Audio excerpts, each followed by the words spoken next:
12 مہینوں کے حوالے سے، اور جو حرمت والے 4 مہینے ہیں ان کا بھی ذکر ہے، اور جو مشرکین عرب نے اپنی خود ساختہ شریعت کے اندر جنگوں کو حلال کرنے کے لیے حرمت کے مہینوں کو آگے پیچھے کر دیتے تھے، ان کی بھی ٹوٹی پھوٹی شریعت کے اندر 4 حرمت والے مہینے تھے جن میں جنگ کرنا منع تھا، لیکن جب ان کا دل کرتا تھا ان مہینوں میں جنگ کرنے تو کہتے تھے ٹھیک ہے جی اس دفعہ جو محرم کا مہینہ ہے نا وہ رمضان کی جگہ پہ ہم شفٹ کرتے ہیں۔ اب یہ تو نہیں ہو سکتا کہ محرم کے مہینے کو آپ رمضان میں شفٹ کر دیں، تو یوں وہ مہینوں کو آگے پیچھے کرتے رہتے تھے۔ اس کا ذکر یہاں پہ آ رہا ہے۔ اللہ تعالیٰ نے کہا یہ کفر ہے جو یہ کر رہے ہیں، انہوں نے اللہ کی شریعت کو بدلا ہے۔ اللہ کے نزدیک یہ بہت سینسٹیو ایشو ہے اس حوالے سے۔ حرمت والے جو مہینے ہیں وہ بخاری مسلم دونوں میں حدیث ہے کہ حرمت والے مہینے 4 ہیں، 3 کنزیکٹیو ہیں، ذوالقعدہ، ذوالحجہ اور محرم، اور چوتھا رجب۔ نبی اسلام نے جو اپنے آخری خطبات میں سے خطبہ ہے نا، جو حجۃ الوداع کے موقع پر ایک آپ نے خطبہ دیا تھا میدان عرفات میں، اور اس سے اگلے دن 10 ذوالحجہ یوم النحر قربانی کے دن منا میں ایک خطبہ آپ نے دیا تھا۔ وہ خطبہ بخاری مسلم دونوں میں آیا ہے، جس میں نبی اسلام نے پوچھا تھا کہ بتاؤ آج کون سا دن ہے، یہ کون سا مہینہ ہے، یہ کون سا شہر ہے، اور صحابہ کرام خاموش رہے، اور انہوں نے کہا اللہ اور اس کا رسول بہتر جانتے ہیں۔ اور صحابہ کہتے ہیں ہم اس لیے کہہ رہے تھے کہ ہمیں یہ گمان ہوا کہ شاید نبی الاسلام آج کے دن، مہینے اور اس جگہ کا نام نہ بدل دیں کہیں، اس لیے ہم نے کہا اللہ اس کا رسول بہتر جانتے ہیں۔ تو پھر آپ نے فرمایا کیا یہ ذوالحجہ کا حرمت والا مہینہ نہیں ہے؟ کیا یہ شہر مکہ حرمت والا شہر نہیں ہے؟ اور آج کا یہ دن یوم النحر 10 ذوالحجہ کا دن، یہ بابرکت دن اللہ کے نزدیک حرمت والا دن نہیں ہے؟ سب نے کہا بلا یا رسول اللہ۔ پھر نبی اسلام نے فرمایا کہ جس طرح اس شہر مکہ اس مہینے اور آج کے دن کی حرمت ہے نا، اسی طریقے سے ایک مسلمان کے لیے دوسرے مسلمان کی جان، مال، عزت، آبرو حرام ہے۔ یعنی جس طرح حقوق اللہ کے اعتبار سے تم سینسٹیو ہونا، اللہ کے نزدیک یہ بھی جرم ہے کہ تم کسی کے ساتھ زیادتی کرو، جان، مال، عزت، آبرو کے اعتبار سے۔ جس طرح کہ کوئی شخص مکے کی حرمت پامال نہیں کرتا، اس مہینے کی حرمت کو پامال نہیں کرتا، اس دن کی حرمت کا خیال رکھتا ہے، اسی طریقے سے حقوق العباد کا بھی خیال کرے۔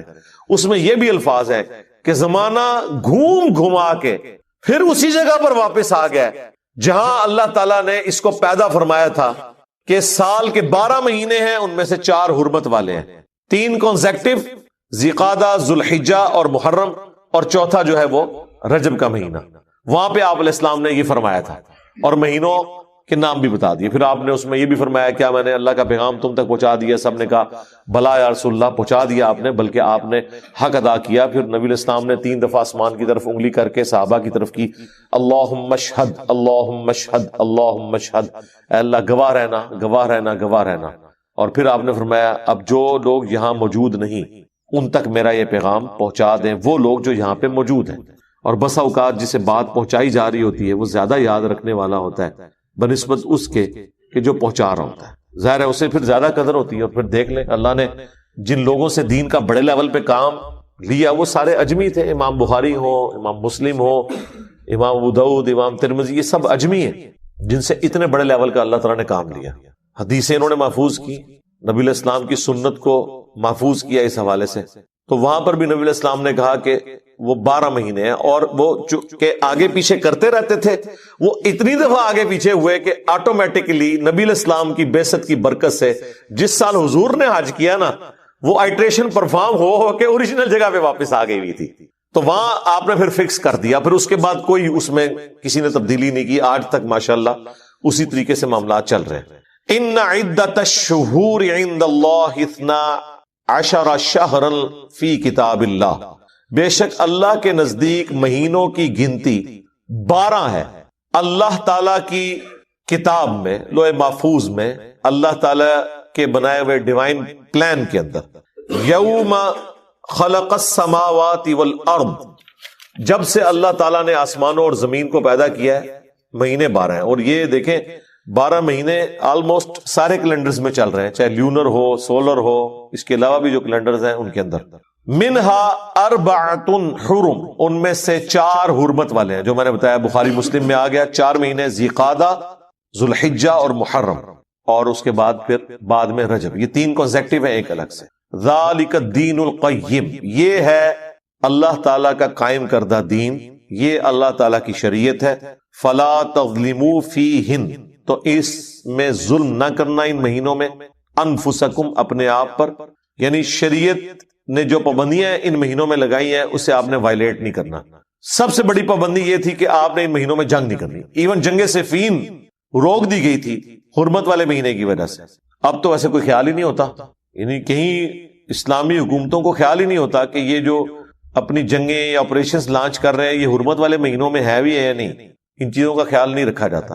اس میں ایک پلی مل جاتی ہے جو ساتھ ہی ذکر آ رہا ہے کہ اگر کافر یا اسلام کے دشمن آپ کے اوپر جنگ مسلط کر دیں حرمت والے مہینے میں، تو پھر آپ نے یہ نہیں کہنا کہ اس مہینے میں ہم نہیں لڑتے لہذا ہمیں مار دو، نہیں، پھر آپ نے لڑائی کرنی ہے، اس کا وبال ان کافروں پر ہوگا، ان باغیوں پہ ہوگا۔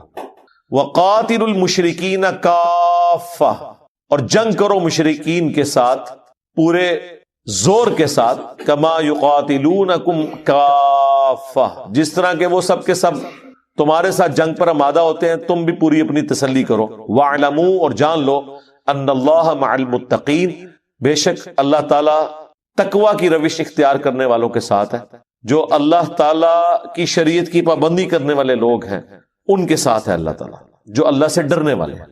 انما النسیء زیادۃ فی الکفر، حرمت والے مہینوں کو ہٹا دیتے ہیں اور اضافہ کرنا ہے کفر میں، زیادۃ فی الکفر یضل بہ الذین کفروا، اور اس کے ذریعے گمراہ کیے جاتے ہیں وہ لوگ جو کافر ہیں۔ وہ جو میں نے بتایا یہ مہینوں کی گنتی آگے پیچھے کرتے تھے وہ ساتھ آ بھی جائے گا۔ یحلونہ عاما ویحرمونہ عاما، حلال کر دیتے ہیں ایک مہینے کو ایک سال اور حرام کر دیتے ہیں اس کو دوسرے سال۔ وہ کیوں کرتے ہیں؟ گنتی پوری کرنے کے لیے، لیواطئوا عدۃ ما حرم اللہ، تاکہ وہ گنتی پوری کر دیں حرمت کے مہینوں کی جو اللہ کے ہاں ہے۔ وہ 4 کی گنتی وہ سال میں، یعنی انہوں نے 4 مہینے پورے کر دینے کسی طریقے سے، وہ چاہے اللہ کے بتائے ہوئے مہینے تھے یا نہیں تھے، انہوں نے کہا جی 4 کی گنتی ہم پوری کر دیں گے۔ زین لہم سوء اعمالہم، اس طرح آراستہ کر دیے گئے ان کے لیے ان کے برے اعمال۔ واللہ لا یہدی القوم الکافرین، اور اللہ تعالی کفر اختیار کرنے والوں کو، جو جان بوجھ کے کفر اختیار کرتے ہیں، انہیں کبھی ہدایت نہیں دیتا۔ یعنی یہ ہدایت زبردستی نہیں ہوگی، کوشش کرنے والوں کے لیے ہوگی، اور جو آنکھیں بند کر کے لیٹے ہوئے ہیں انہیں کبھی اللہ تعالیٰ جگائے گا نہیں۔ ہاں جو سوئے ہوئے ہیں انہیں جگایا جائے گا، اگر اٹھنا چاہیں تو اٹھ جائیں، اور جو اٹھنے کے لیے تیار نہیں ہے وہ جو مرضی ہو جائے، وقت کا پیغمبر بھی موجود ہو، اللہ کی وحی بھی نازل ہو رہی ہو، تب بھی ہدایت قبول نہیں کریں گے۔ اس کی واضح مثال ابو جہل ہے، ابو لہب ہے۔ ابو لہب تو ہاشمی تھا، نبی الاسلام کے خاندان سے تھا، لیکن دیکھ لیں ٹس سے مس نہیں ہوا، حالانکہ نبی الاسلام کا پورا کریکٹر بچپن سے لے کے بعثت تک ان کے سامنے تھا، اس کے باوجود انہوں نے حق کو قبول نہیں کیا۔ اور جن کی قسمت میں حق تھا وہ سلمان فارسی جیسے لوگ کہاں سے چلے؟ سلمان فارسی فارس سے چلے اور مکے تک پہنچ کے نبی الاسلام پر ایمان لے آئے۔ جو کوشش کرنے والے ہیں، والذین جاہدوا فینا لنہدینہم سبلنا، جو لوگ بھی ہماری راہ میں کوشش کریں گے ہدایت کی راہیں کھل جائیں گی، ایسی راہیں کھلیں گی کہ کہیں نہ کہیں سے وہ خود بخود حق بات تک پہنچ جائیں گے۔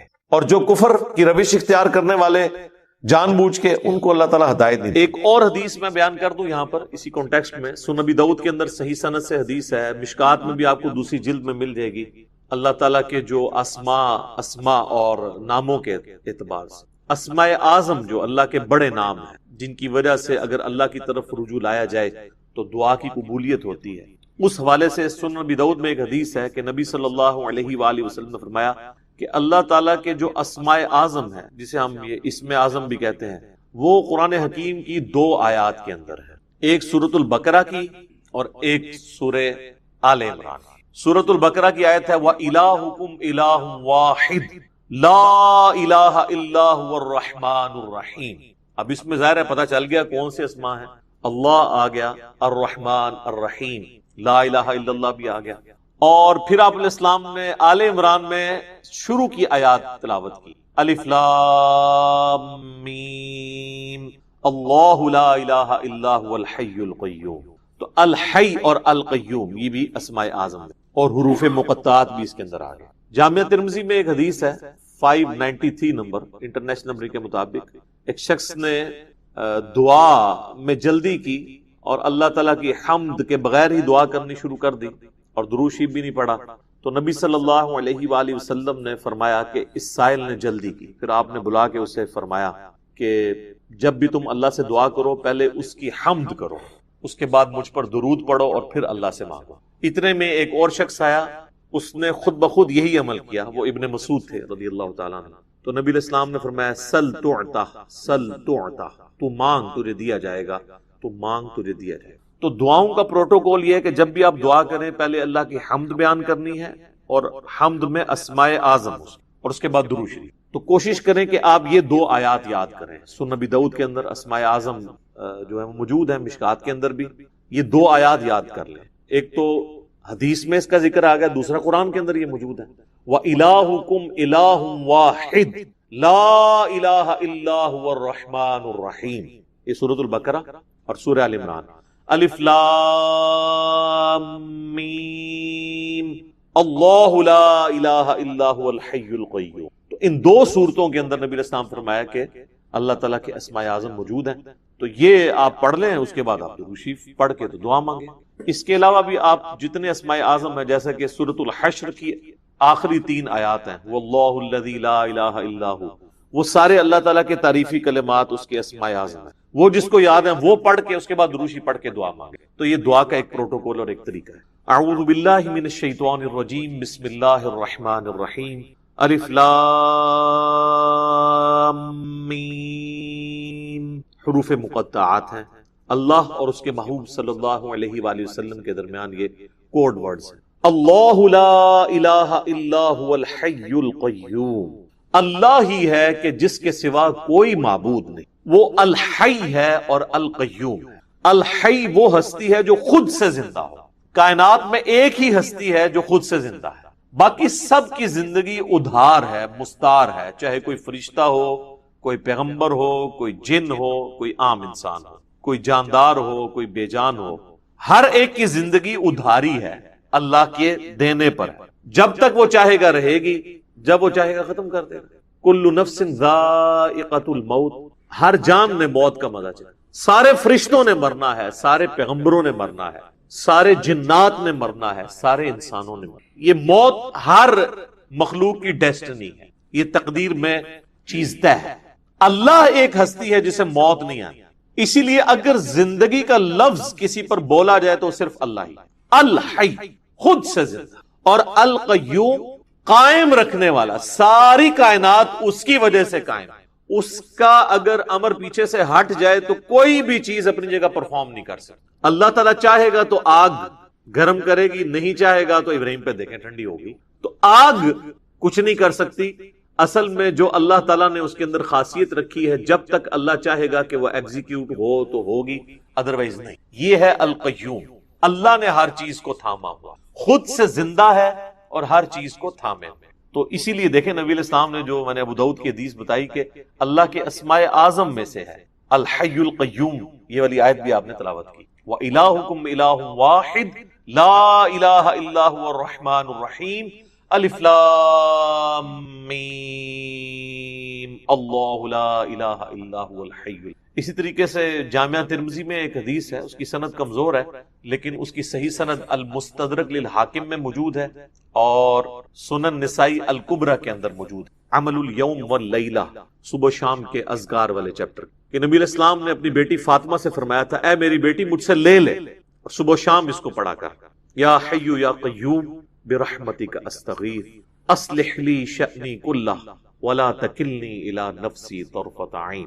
اے خود سے زندہ ہر چیز کو تھامنے والے، میں تیری رحمت کے ساتھ تیری مدد کا سوال کرتا ہوں.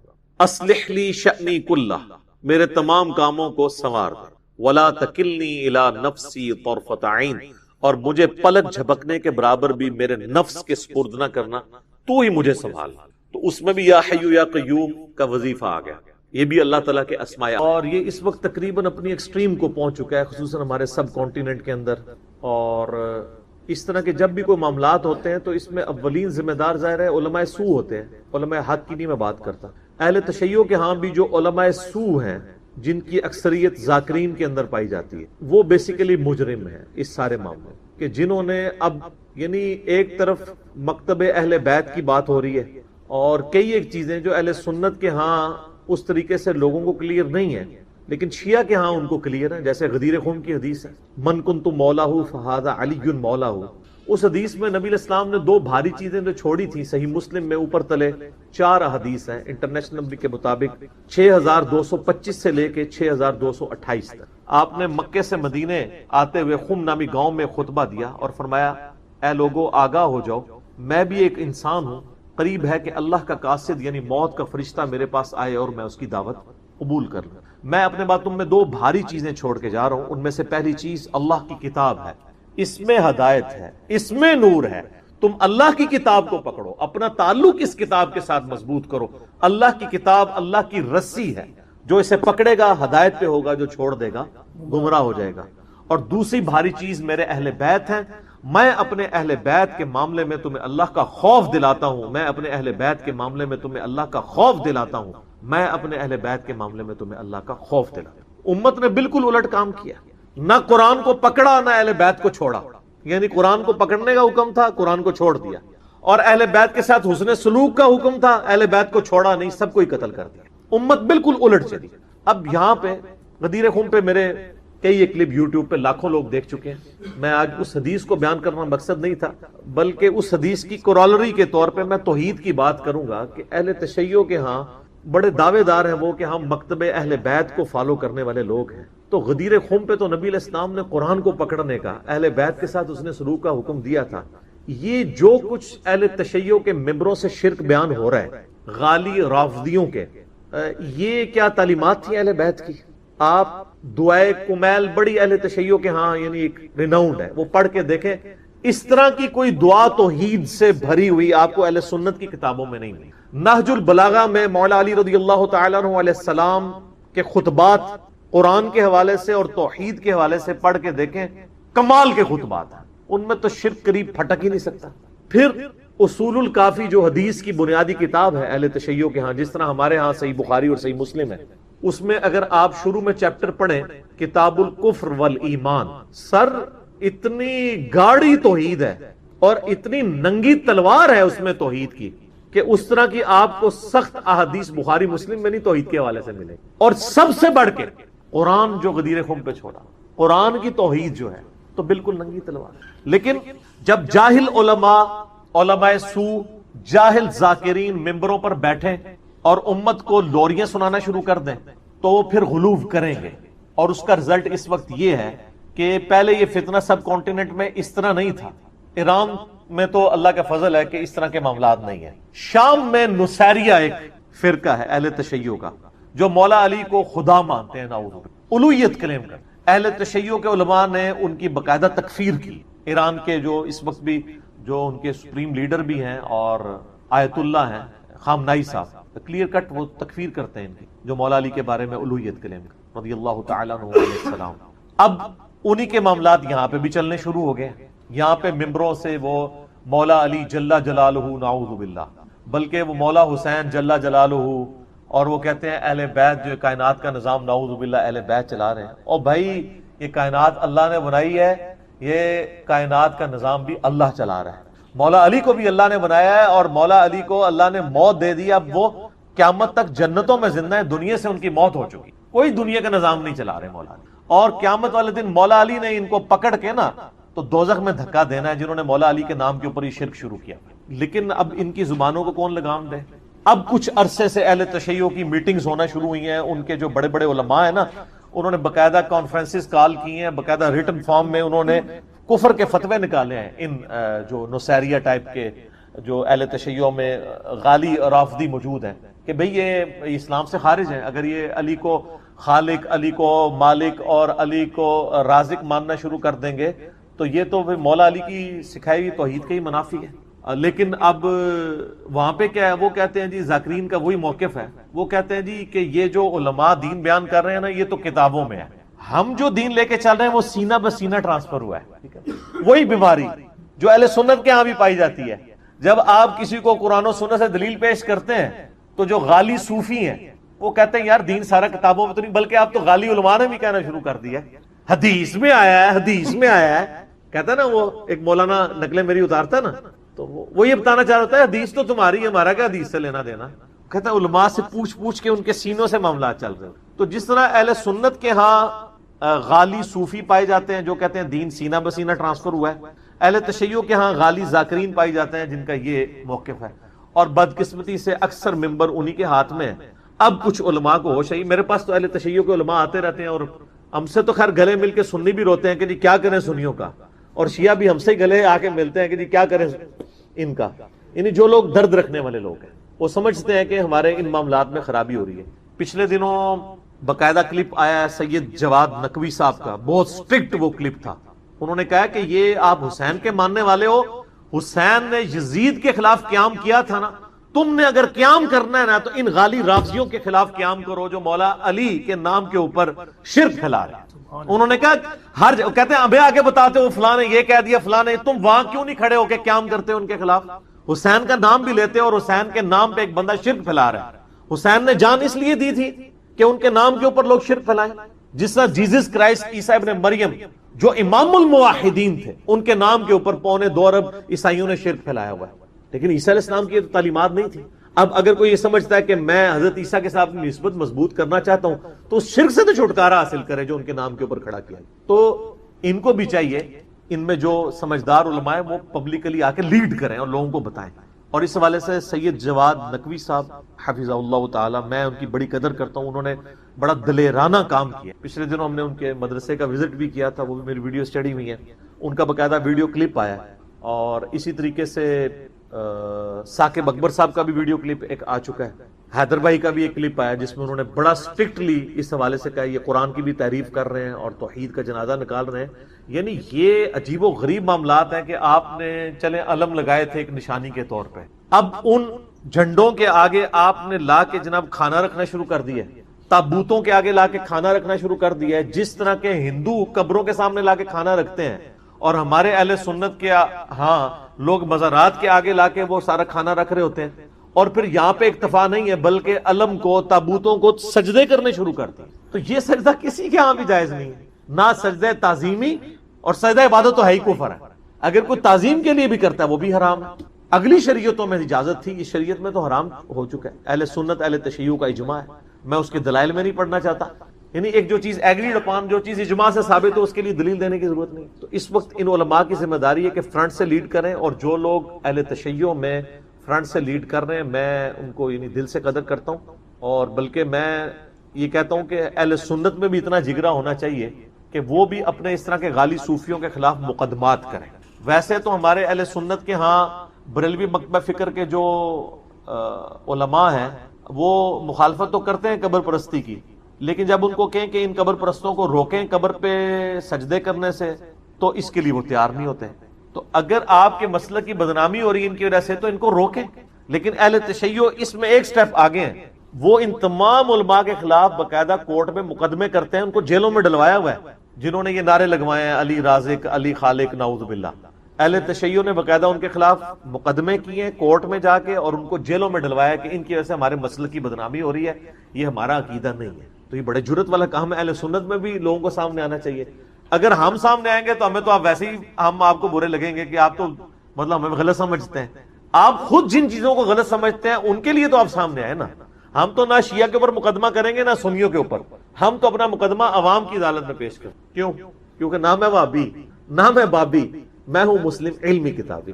نہ ہم 100 کارڈ کو علمی بات کرے اسے وہابی کہتے ہیں، نہ ہم وہابی ہیں، نہ ہم بابوں کا دفاع کرنے والے بابی ہیں. ہم علمی کتابی مسلم ہیں. ہم عوام الناس کی عدالت میں اپنا مقدمہ پیش کرتے ہیں کہ یہ غلط ہو رہا ہے، اس کو روکا جائے. اور اسٹرکٹلی اس کے لیے علماء کی ذمہ داری ہے کہ سامنے آئیں اور ایسے لوگوں کو ممبروں سے الگ کریں، ان کا حقہ پانی بند کریں. اور میں اہل تشیع کی عوام سے بھی کہوں گا کہ اپنے ممبروں کے اوپر ایسے لوگوں کو جگہ نہ دیں جو اس قسم کی خرافات پھیلا رہے ہیں. اور وہ ائمہ اہل بیت جو توحید کے امام تھے، جنہوں نے توحید کے لیے کہ دفاع کے لیے اپنی جانیں دی ہیں، انہی اماموں کے نام کے اوپر آپ شرک کھڑا کرنا شروع کر دیں.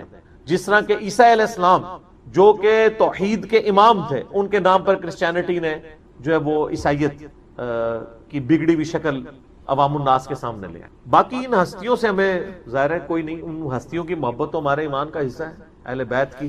لیکن محبت میں یہ غلوف نہ ہو کہ ان کو خدا کے درجے پہ فائز کر دیا. ہم دنیا میں ہر ہستی سے محبت کس کی وجہ سے کرتے ہیں؟ اللہ کی وجہ سے. جامع ترمذی میں حدیث ہے، اللہ سے محبت کرو کہ اس نے تمہیں نعمتوں سے نوازا ہے، اور مجھ سے محبت کرو کیونکہ میں اللہ کا رسول ہوں، اور میرے اہل بیت سے محبت کرو کیونکہ ان کی نسبت میرے ساتھ ہے. تو یہ ساری نسبتیں الٹیمیٹلی ہم ان نسبتوں کو ان کی جو عقیدتوں اور محبتوں کا دم بھرتے ہیں کس بنیاد پہ؟ اللہ کی وجہ سے.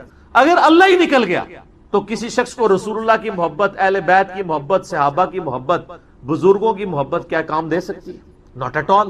شرک is the most sensitive issue in the sight of اللہ. اللہ کے حضور شرک ایسا معاملہ ہے، ایسا حساس معاملہ کوئی نہیں ہے. کیٹاگوریکلی قرآن حکیم میں 2 دفعہ مینشن ہوا ہے، سورۃ النساء نمبر 48 اور 116 میں، ان اللہ لا یغفر ان یشرک بہ ویغفر ما دون ذلک لمن یشاء. اللہ اس گناہ کو تو کبھی معاف نہیں کرے گا کہ کوئی شخص قیامت والے دن شرک کے ساتھ اللہ کے سامنے پیش ہوا. اس کے علاوہ جتنے گناہ ہیں جس کے لیے چاہے گا معاف کر دے گا، شرک نہیں معاف کرے، نہ چاہے گا کہ شرک معاف کرے. یہ بھی ذہن میں رکھیے. وَمَن يُشْرِكْ بِاللَّهِ فَقَدْ ضَلَّ ضَلَالًا بَعِيدًا.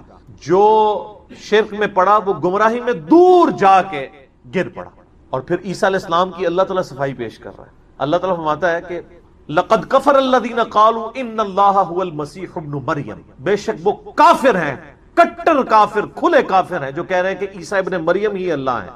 وَقَالَ الْمَسِيحُ، جبکہ مسیح تو کہا کرتے تھے یا بنی اسرائیل، اے بنی اسرائیل، اے یعقوب کی اولاد علیہ السلام، اعبدوا اللہ ربی و ربکم، عبادت کرو اس رب کی جو میرا بھی رب ہے تمہارا بھی رب ہے. انہ من یشرک باللہ فقد حرم اللہ علیہ الجنہ ومأواہ النار وما للظالمین من انصار. بے شک جو کوئی اللہ کے ساتھ شرک کرے گا اس کا ٹھکانہ ہے جہنم، وہاں اس کا کوئی مددگار نہیں ہوگا. تو عیسیٰ علیہ السلام خود اللہ تعالیٰ حضرت عیسیٰ کی صفائی دے رہا ہے کہ عیسیٰ علیہ السلام تو توحید کی تھا. یہ حضرت عیسیٰ کا خطبہ ہے، انہ من یشرک باللہ.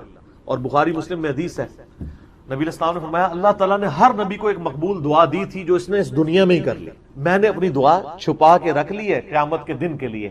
میں اس دعا کی برکت سے اپنے امتیوں کی شفاعت کروں گا، اور میری شفاعت سے میرے ہر امتی کو نفع پہنچے گا سوائے اس شخص کے کہ جس نے اللہ کے ساتھ کسی قسم کا شرک کیا ہوا.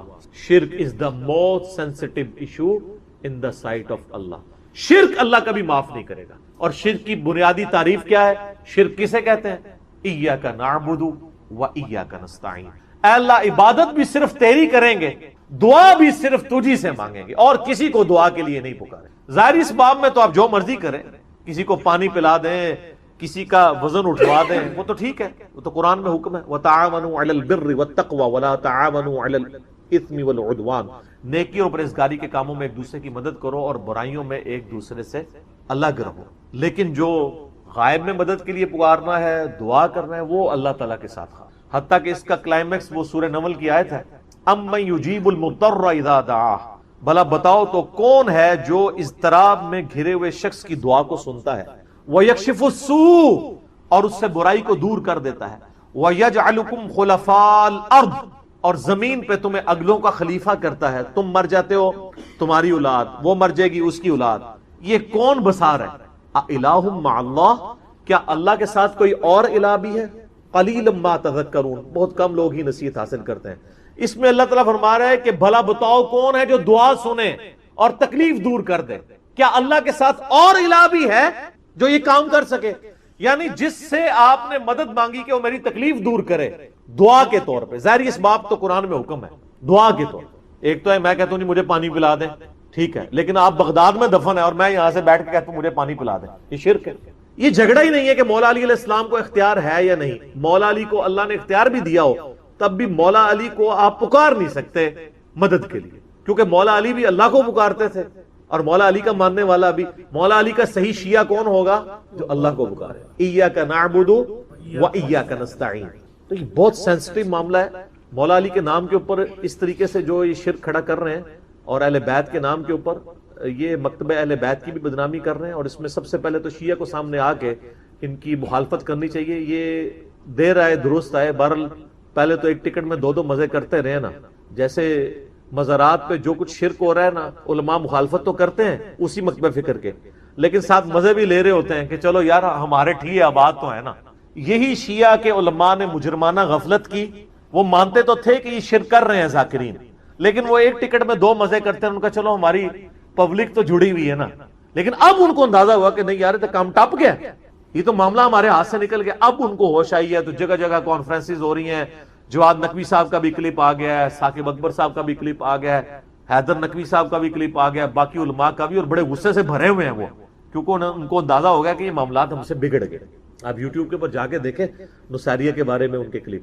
اور پھر بلکہ جواد نقوی صاحب نے تو بڑی بولڈ بات کی. انہوں نے کہا یہی باتیں ہیں جس کی وجہ سے پھر لوگ شیعہ کافر کے نعرے لگانا شروع کر دیتے ہیں. یہ تم لوگوں نے یہ کفر کر کے ان کو مجبور کیا ہے. ویسے جو شیعہ کافر کے نعرے لگا رہے ہیں نا، میں تو ان کے حق میں نہیں ہوں، کیونکہ ان کے اپنے بزرگوں نے بھی یہی کام ڈالے ہوئے ہیں، ان کو تو حق ہی نہیں ہے.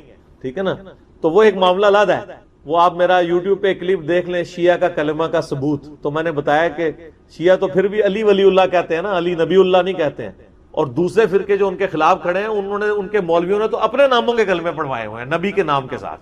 تو علی ولی اللہ اگر کوئی کہتا ہے تو علی ولی اللہ سے ہمیں کوئی چڑ نہیں ہے، کلمے کے ساتھ ایڈ نہ کرے. علی بھی ولی اللہ ہیں، ابو بکر بھی ولی اللہ ہیں، عمر بھی ولی اللہ ہیں، عثمان بھی ولی اللہ ہیں رضی اللہ عنہم اجمعین وعلیہم السلام اجمعین.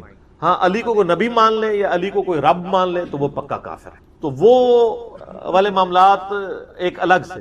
اور یہاں پہ اہل سنت کی بھی ذمہ داری ہے کہ ان کے اندر جو غالی صوفی ہیں اور وہ اس قسم کے نعرے لگوا رہے ہیں، اور وہ ذکر خفی کی بنیاد کے اوپر وہ جس طریقے سے یعنی حلولیت کا اور وحدت الوجود کی ایک بگڑی بھی شکل مانتے ہوئے عجیب و غریب قسم کے یعنی. اور یہاں پہ بھی ایک اس طرح کا ایک طبقہ تھا، میں آن ایئر ان کا نام نہیں لیتا کیونکہ وہ پھر ایک بڑا کنٹروورشل ایشو بن جائے گا. اوورال بریلوی علماء نے خود یعنی اس ایک خاص طبقے کو اپنے مکتب فکر سے فتوے لگا کے باہر نکال دیا، کفر کے فتوے ان کے اوپر لگائے، اسی وجہ سے کہ وہ اس طرح کا شرک یعنی ننگا شرک کرنا شروع ہو گئے تھے. لیکن شرک چاہے ننگا ہو یا چھپا ہوا ہو، دونوں ہی شرک منع ہے. عبادت کی ہر شکل اللہ کے علاوہ کسی اور کے لیے منع ہے، اور اس کی اعلیٰ ترین شکل وَإِيَّاكَ نَسْتَعِينُ، یہ تو خاص اللہ کے ساتھ ہے. اس لیے اللہ نے اسے اسپیشلی ذکر کیا کہ عبادت بھی اللہ کی اور دعا بھی اللہ سے. حالانکہ دعا خود سے عبادت تھی، الگ سے ذکر کی ضرورت ہی نہیں، لیکن اللہ کو پتا تھا زیادہ شرک اسی میں ہونا ہے. اس امت میں شرک فی صفات والا جو معاملہ ہے نا، اس میں بڑا شرک یہی والا ہے.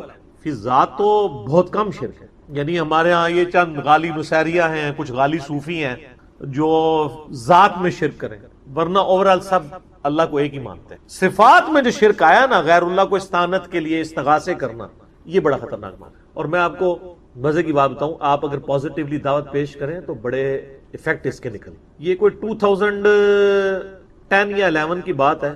میں اسلام آباد میں I-10 میں ایک اہل تشیع بھائی تھے، انہوں نے مجھے یعنی افطار کے اوپر بلایا، رمضان کا ہی مہینہ تھا. کچھ 7-8 ان کے بھائی بیٹھے ہوئے تھے، وہ خود بھی بہت بڑے عالم دین ہیں، میں نام نہیں لیتا پھر وہ ایک پرسنل بات ہو جائے گی. تو وہاں پہ بیٹھے ہوئے نا یہی استعانت کا مسئلہ چھڑ گیا. میں نے کہا یا علی مدد نہ کہیں، آپ ویسے مولا علی سے محبت کا اظہار کریں لیکن مدد کے لیے نہ پکاریں. تو وہ کہنے لگے نہیں ہم تو ان کو وسیلہ اور توسل سمجھتے ہیں، اللہ ہی کو پکارتے ہیں ہم، لیکن یا علی مدد کا مطلب آپ کو سمجھ نہیں آیا. میں نے کہا یار مجھے اردو نہیں آتی ہے، مجھے عربی نہیں آتی ہے. وہ کہتے ہیں یا علی مدد کا مطلب یہ ہوتا ہے کہ اے اللہ ہماری مدد کر علی کے وسیلے سے.